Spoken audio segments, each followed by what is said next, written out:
الحمد للہ رب العالمین۔ ہر طرح کی حمد و ثنا،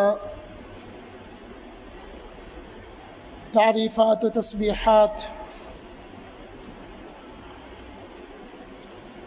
اللہ پاک پروردگار عالم کے لیے، جو سارے جہانوں کے اکیلے خالق و مالک ہیں،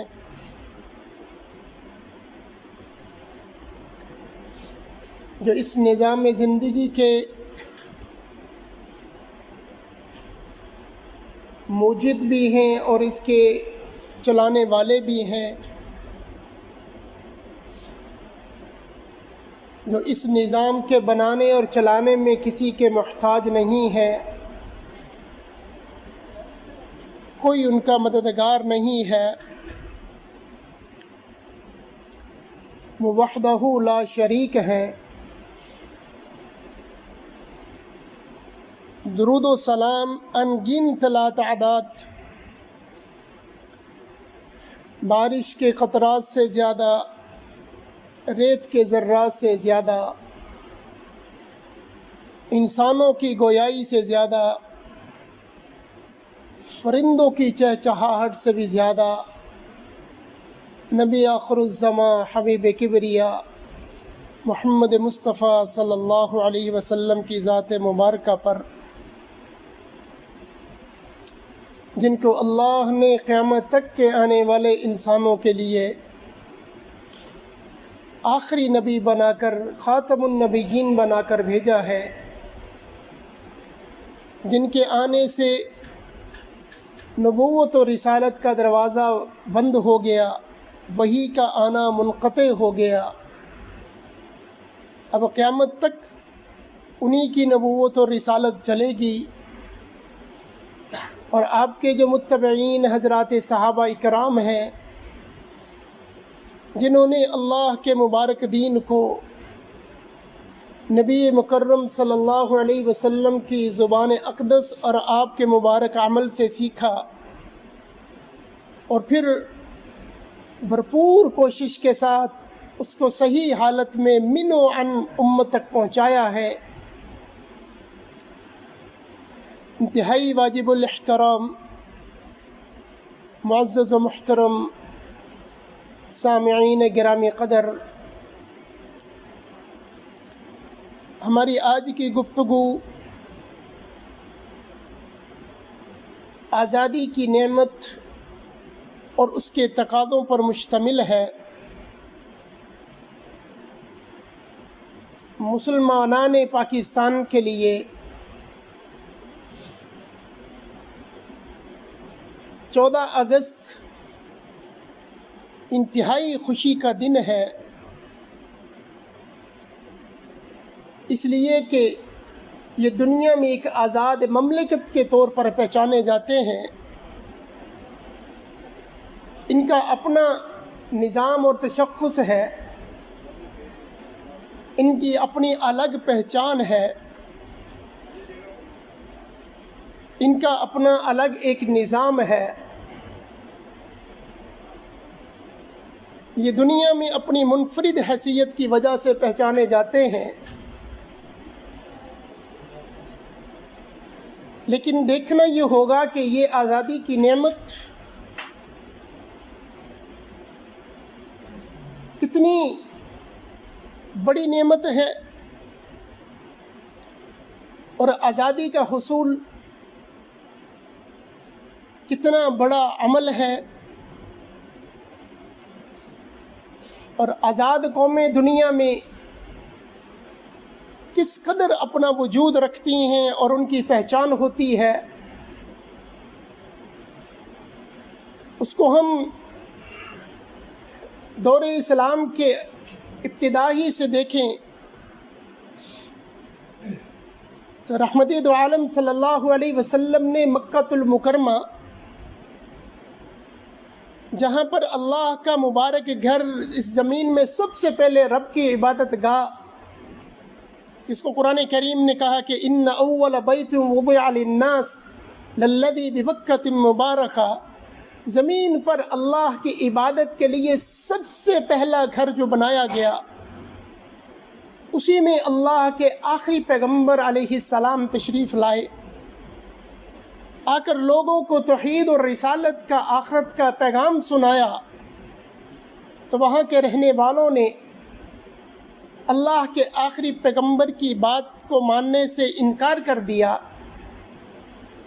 13 سال تک بحیثیت پیغمبر آپ صلی اللہ علیہ وسلم اپنی رسالت کا پیغام پہنچاتے رہے، لیکن سینکڑوں کی تعداد تک، بہت کم تعداد میں لوگ مسلمان ہوئے۔ لیکن حضرت رسول اللہ صلی اللہ علیہ وسلم اللہ کے حکم سے مکہ المکرمہ کو ترک فرما کر مدینہ طیبہ تشریف لے جاتے ہیں، تو ایک حساب سے یہ ایک آزادی ہے، لیکن اس آزادی کا حصول کس لیے ہے؟ حضرات صحابہ اکرام مکہ کو چھوڑ کر حبشہ جیسے ملک میں چلے جاتے ہیں، جانے کی وجہ کیا ہے؟ مکہ کو ترک کرنے کی وجہ کیا ہے؟ ورنہ حج کے سارے اعمال تو مکہ المکرمہ میں ہیں، کعبۃ اللہ کا طواف تو وہاں پر ہے، صفا اور مروہ کی سعی تو وہاں پر ہے، زمزم کا کنواں تو وہاں پر ہے، حضرت اسماعیل کے قدموں سے نکلنے والا پانی تو وہاں پر ہے، مینا، مزدلفہ، عرفات تو مکہ المکرمہ میں ہے۔ لیکن اس کو چھوڑ کر اس لیے چلے گئے، آزادی اس لیے یہاں سے حاصل کر لی کہ اللہ کی عبادت کرنے میں ان کو سہولت مل جائے، آزادی مل جائے۔ تو وہ حبشہ میں جا کر اللہ کی عبادت کھلے عام کرتے ہیں، سہولت کے ساتھ کرتے ہیں، بغیر روک ٹوک کے کرتے ہیں۔ اسی طرح رسالت مآب صلی اللہ علیہ وسلم مدینہ طیبہ تشریف لے گئے، وہاں مسلمانوں کی تعداد زیادہ دن بدن بڑھ رہی ہے، اور ایک وقت آتا ہے کہ وہاں مسلمانوں کی ریاست قائم ہو جاتی ہے، ایک مملکت قائم ہو جاتی ہے۔ اب مکہ المکرمہ کی وہ زندگی کہ جہاں آزادانہ طور پر توحید کی بات نہیں کر سکتے، رسالت کی بات نہیں ہو سکتی، اللہ کی وحدانیت کی بات نہیں ہو سکتی، لیکن اس کے مقابلے میں مدینہ طیبہ ہے، وہاں تشریف لے گئے تو وہاں رب کی توحید کی بات بھی آزادانہ طور پر ہے، وہاں آخرت کی بات بھی کھلے عام ہوتی ہے۔ اسی کے ساتھ ساتھ اس ریاست کے قیام کے ساتھ بھی انفرادی زندگی اور اجتماعی زندگی اللہ اور اس کے رسول صلی اللہ علیہ وسلم کے احکامات کے مطابق گزرنا شروع ہو گئے۔ ہم جب یہاں پر اس سرزمین پر 800 سال تک کے حکمران رہے، پھر ہمارے یہ مسلمانوں کی غفلت کی وجہ سے، ان کی سستی و نااہلی کی وجہ سے، مغرب سے اٹھ کر آنے والے کچھ لوگ آہستہ آہستہ یہاں پر قابض ہوتے ہیں، اور ایک وقت میں آ کر وہ یہاں پر اپنا پورا قبضہ اور تسلط جما لیتے ہیں۔ یہ دنوں پر نہیں، سالوں اور صدیوں پر محیط یہ محنتیں ہوتی ہیں۔ 1601 میں آنے والا انگریز 1900 کی دہائی سے پہلے وہ پورے ہندوستان یعنی بر صغیر پر قابض ہو جاتا ہے، لیکن یہاں کے مسلمانوں نے بالخصوص 90 سال کے قلیل عرصے کے اندر ان لوگوں سے یہاں سے باہر نکال چھوڑا، اور یہاں سے ان کو نکالنے کے پیچھے مقصد کیا تھا؟ مقصد یہ تھا کہ ہماری معیشت اوروں کے طریقے پر تھی، ہماری معاشرت اوروں کے طریقے پر جا رہی تھی، ہمارے اخلاق بگڑ رہے تھے۔ اس لیے یہاں کثیر الاقوام یہ خطہ تھا جس میں ہندو بھی تھے، عیسائی بھی تھے، بدھ مت بھی تھے، اور زرتشت کے ماننے والے بھی تھے، اور مسلمانوں کی ایک بڑی تعداد بھی یہاں پر موجود تھی۔ تو بر صغیر کے مسلمانوں نے یہ طے کیا اپنے بڑوں کے ساتھ مل کر کہ ہمیں الگ ایک خطہ زمین چاہیے تاکہ ہم وہاں پر اللہ کی توحید اور رسالت اور اپنا پورے کا پورا نظام قرآن و سنت کے مطابق چلا سکیں اور بنا سکیں۔ اسی کے لیے جد و جہد شروع ہوئی۔ مختلف لوگوں نے اپنے اپنے انداز میں، انہی میں ایک کوشش جنہیں ہم قائد اعظم محمد علی جناح رحمہ اللہ اور حضرت علامہ ڈاکٹر اقبال صاحب رحمہ اللہ، ان کی ایک جماعت مسلم لیگ اور ان کے ماننے والوں کے ساتھ ایک جماعت یہ تھی، ایک مسلمانوں کا ایک حصہ اور اس کے ساتھ دوسری قوم ہندو بھی شامل، تو انہیں کانگریس کہا جاتا تھا۔ ان میں مسلمان بھی شامل تھے ایک تعداد میں اور باقی قومیں بھی شامل تھیں۔ اب وہ جو مسلمان کانگریس کے ساتھ تھے، ان کا مطالبہ یہ تھا کہ یہ سارے کا سارا خطہ، یہاں پر جو پہلے سے رہنے والے لوگ ہیں وہی یہاں کے حکمران ہونے چاہیے، باہر سے آنے والے یعنی برٹش کو یہاں سے جانا چاہیے۔ سارے مسلمان بھی ادھر ہوں، ہندو بھی ادھر ہی رہیں، مسلمان اپنے علاقوں میں اپنے طریقے سے حکومت چلائیں اور ہندو اپنے طریقے سے نظام چلاتے رہیں۔ لیکن حضرت قائد اعظم رحمہ اللہ اور ان کے رفقا یہ کہنا تھا کہ ہندوؤں کے ساتھ مل کر ہم نہیں رہ سکتے، اس لیے کہ دو الگ الگ نظریات کے حامل یہ دونوں قومیں ہیں۔ ہم گائے کی ذبح کرنے کی بات کریں گے، وہ گائے کی پوجا کی بات کریں گے۔ ہم ایک رب کے ماننے کی بات کریں گے، وہ کئی خداؤں کا تصور رکھتے ہوں گے۔ ہمارے ہاں آخرت کا تصور ہوگا، ان کے ہاں یہی زندگی ہے، اس کے بعد دوبارہ کی زندگی کوئی نہیں، اگر ہے تو وہی لوٹ کر آ جانا کسی اور شکل میں ہے۔ تو یہ دونوں کے اخلاق اور عقائد مختلف ہیں، اس لیے ان کے ساتھ نہیں رہا جا سکتا۔ اب وہ علماء جو کہتے تھے کہ ہم سارے کا سارا ملک آزاد کروائیں، ایک حد تک ان کی بات بھی ٹھیک ہے، جن میں مولانا ابوالکلام آزاد رحمہ اللہ ہیں، سید حسین احمد مدنی ہیں، شیخ الہند مولانا محمود حسن رحمہ اللہ ہے۔ یہ وہ بڑے حضرات تھے جو کہتے تھے سارا ملک آزاد ہونا چاہیے، سارے مسلمانوں کی طاقت یہاں پر موجود ہوگی، پھر مسلمانوں پر کوئی ظلم نہیں کر سکے گا۔ اگر ہم نے مسلمانوں کو ڈیوائیڈ کر دیا، تقسیم کر دیا، تو مسلمان کمزور ہو جائیں گے، ایک حصہ پاکستان ہوگا، وہ مسلمان الگ ہو جائیں گے، لیکن جو مسلمان ہندوستان میں رہیں گے ان کی تعداد اور کم ہو جائے گی اور ہندو ان کے ساتھ بدلہ لیتے رہیں گے۔ اور ان کی بات آج سچ ثابت ہوئی۔ پاکستان کے مسلمان تو سکون سے ہوئے، جسے آج بنگلہ دیش کہتے ہیں، وہ بھی سکون سے ہوئے، لیکن جو ہندوستان میں مسلمان ہیں ان کے ساتھ بہت ظلم و زیادتیاں آج تک ہو رہی ہیں۔ ان کو یہی کہا جا رہا ہے کہ تم بھی یہاں سے نکل جاؤ۔ لیکن جن حضرات کا یہ نظریہ تھا کہ الگ خطہ زمین ہونا چاہیے، اگر سارا نہیں ہوتا، جتنا ملتا ہے اس پر رب اور اس کی توحید اور اس کے قوانین کو نافذ کر دیا جائے، وقت آنے پر باقی جگہوں پر بھی اللہ توفیق دیں گے۔ تو بہرحال اس موقف میں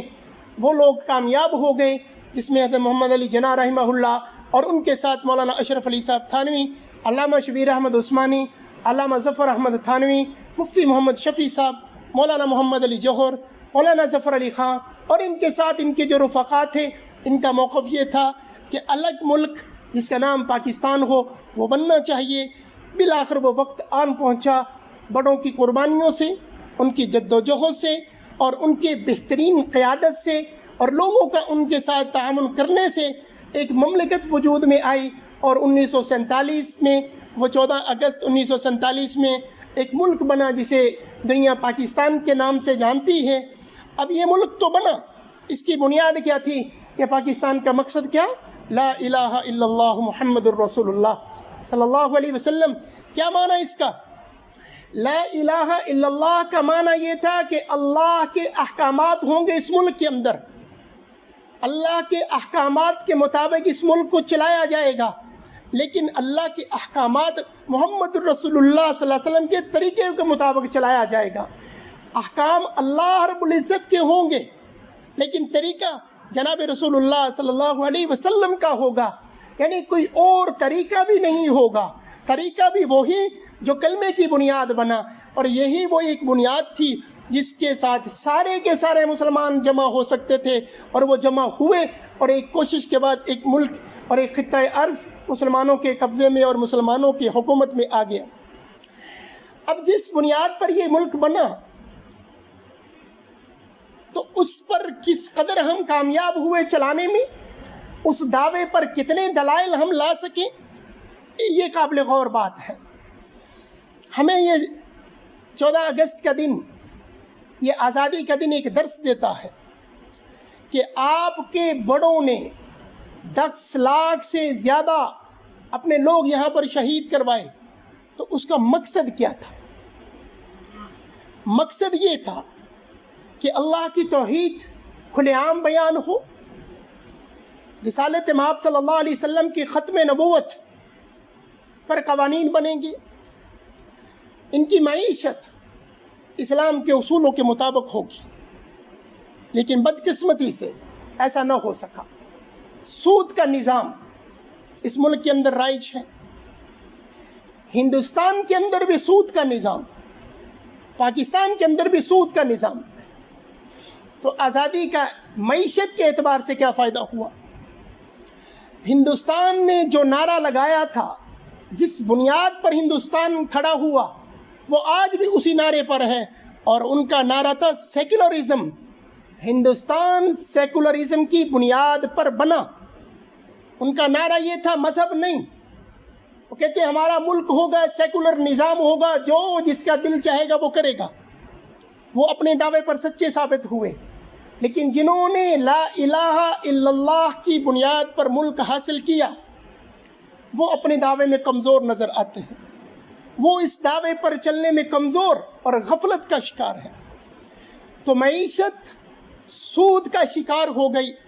اور سود کا معنی یہ ہے فَأْذَنُوا بِحَرْبٍ مِّنَ اللَّهِ وَرَسُولِهِ، اللہ اور اس کے رسول صلی اللہ علیہ وسلم کا اعلان جنگ ہے۔ کلمے کی بنیاد پر ملک بنے اور اس کا نظامی معیشت سود ہو تو اللہ کا اعلان جنگ ہوگا۔ تو اللہ کے اعلان جنگ اور اس کے رسول کے اعلان جنگ کے سامنے کون ٹھہر سکتا ہے اور کون کامیاب ہو سکتا ہے؟ انفرادی طور پر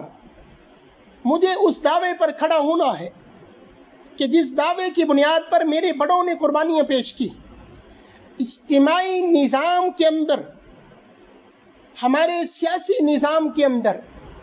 ہمارے معاشی اور اخلاقی نظام کے اندر ہمیں اس بنیاد کو یاد رکھنا ہوگا۔ اگر اب تک غفلت میں رہے تو اب اس بات کو سمجھنا ہوگا کہ ہمارے بڑوں نے قربانیاں کس وجہ سے دی تھی۔ کیا صرف اس لیے کہ ایک دن آئے گا جس میں پورے ملک میں ایک چھٹی ہوگی اور اس میں لوگ سڑکیں بلاک کریں گے، راستے بلاک کریں گے، اس دن جو لوگ نماز پڑھتے تھے وہ بھی چھوڑ جائیں، اس دن رقص و سرور کی محفلیں ہوں، اس میں عام گانے بجانے ہو؟ کیا کلمے کے نام پر بنے؟ کلمے کا یہ معنی تو کبھی بھی نہیں ہو سکتا۔ لا الہ الا اللہ بنیاد ہے، اسی بنیاد پر ملک ہے، اور جس دن وہ ملک آزاد ہو اسی دن اس کلمے کی خلاف ورزی سب سے زیادہ اس ملک کے اندر ہو کہ جس کی بنیاد پر بنا تھا۔ سیاست کا جو نظام ہے، سیاست اسلام سے باہر نہیں ہے۔ اسلام کا نظام، سیاسی نظام، وہ مجلس شورا ہو یا جمہوریت ہو، یعنی مشاورت پر اس کی بنیاد ہو، تو سیاست اسلام سے باہر نہیں، لیکن اس کے اندر بھی قرآن و سنت کے اصول بننے چاہیے۔ تو آج ہماری عدالت میں بھی قرآن و سنت ہونا چاہیے، ہماری سیاست دانوں کو بھی قرآن و سنت کے اصول معلوم ہونا چاہیے، اس لیے کہ قوانین بنانے میں اور قانون سازی میں تو وہ لوگ ہوتے ہیں، اور ان کو کس حد تک قرآن و سنت کا علم ہے۔ اور صرف ان کی بات نہیں، ان کا انتخاب کرنے والوں کو اس بات پر بغور جائزہ لینا چاہیے کہ جن لوگوں کو منتخب کر کے ہم قانون سازی کے لیے بھیج رہے ہیں، کیا وہ اس کے اہل ہیں بھی کہ نہیں؟ کیا انہیں لا الہ الا اللہ کے احکامات کا علم ہے بھی کہ نہیں؟ انہیں محمد الرسول اللہ صلی اللہ علیہ وسلم کے طریقے معلوم ہیں بھی نہیں؟ انہیں جناب ابو بکر کی خلافت کا علم ہے بھی کہ نہیں؟ انہیں سیدنا فاروق اعظم کے بنائے ہوئے قوانین اور اولیات عمر کا علم ہے بھی کہ نہیں؟ انہیں سیدنا عثمان رضی اللہ تعالیٰ عنہ کی سخاوت یاد ہے بھی کہ نہیں؟ انہیں سیدنا علی المرتضی اور سیدنا امیر معاویہ کی سیاست اور تدبر کا علم ہے بھی کہ نہیں؟ یا صرف وہ یہ ہیں کہ اپنا کاروبار چمکانے کے لیے اپنے بینک بیلنس کو بڑھانے کے لیے وہ آگے آ جائیں اور نعرہ یہ لگائیں کہ ہم قوم کی خدمت کے لیے آئے ہیں۔ تو اس لیے ہر شعبہ زندگی کو اس بات کا تجدید عہد کرنا ہوگا، اس بات کو سوچ و بچار کرنا ہوگا، غور و فکر کرنا ہوگا کہ کیا آزادی کے یہی معنی ہوتے ہیں، اور کیا کلمے کا یہی معنی ہے، اور کیا اسلامی مملکت کا یہی معنی ہے۔ جہاں جہاں پر اسلامی مملکتیں رہی ہیں ان کا مطالعہ کیا جائے کہ وہاں کس نظام زندگی کو کس طریقے سے چلایا جا رہا تھا، تاکہ آنے والی نسلیں اس صحیح معنوں میں اس ملک کے بننے کی بنیادوں کو سمجھ سکیں، اور جو غفلتیں ہو گئیں ان کو دور کرنا چاہیے۔ اللہ رب العزت ہمیں اس آزادی کی نعمت کی قدر کرنے کی اور اس کو صحیح طرح پہچاننے کی، اور اس میں جو غفلتیں اور سستیاں ہو گئیں، کوتاہیاں ہوں گی، اور ان سے اپنے آپ کو الگ کرنے کی توفیق نصیب فرمائے۔ وآخر دعوانا ان الحمد للہ رب العالمین۔